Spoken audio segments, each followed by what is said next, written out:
When Clara received the letter from her grandmother, she felt a mix of joy and nostalgia.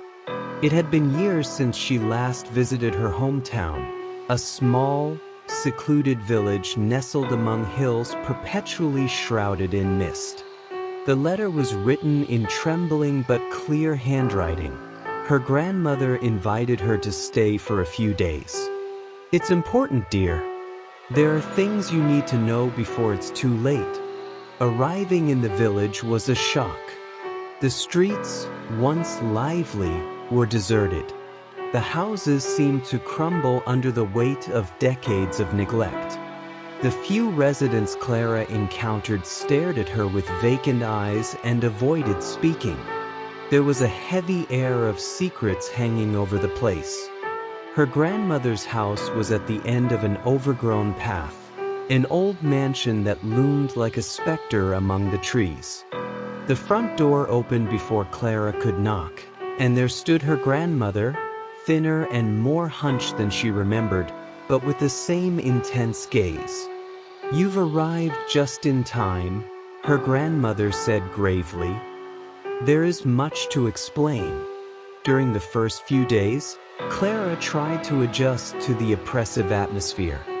Her grandmother avoided answering direct questions and spent hours locked in a room on the second floor. Clara noticed something strange about the house: shadows moving where they shouldn't, whispers emanating from the walls, and a constant feeling of being watched. One night, unable to resist her curiosity, Clara decided to explore. The door to the forbidden room was slightly ajar. Inside, she found a macabre altar covered in black candles and old photographs of family members she had never seen. There was also a thick, ancient book with a leather cover engraved with incomprehensible symbols.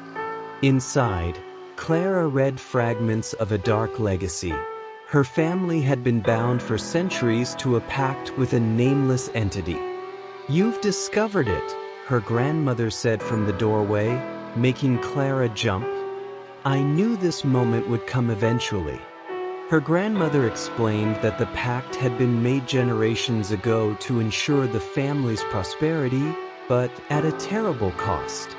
Each generation had to offer a successor, someone to take on the role of guardian of the pact and perpetuate its influence. Now, it was Clara's turn. "I won't do it," Clara replied, horrified. "You have no choice," her grandmother said with chilling calm. Suddenly, her face hardened and her eyes darkened. "It's in your blood. It is your destiny." Clara tried to flee that very night, but the village seemed to conspire against her. The streets twisted in impossible directions, always leading her back to the house. Desperate, she returned to confront her grandmother. That night, the curse unleashed its full fury.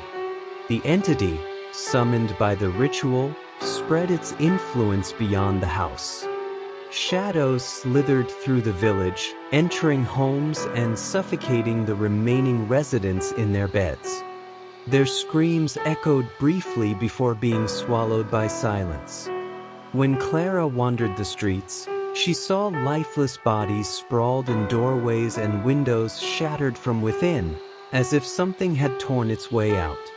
In the final confrontation, Clara tried to destroy the altar and the book, but her grandmother stopped her with supernatural strength. The ritual had already begun, and Clara felt a dark presence taking over her.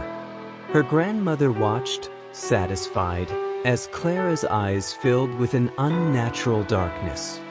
The screams of the dying residents seemed to fuel the ritual, binding Clara irrevocably to the entity.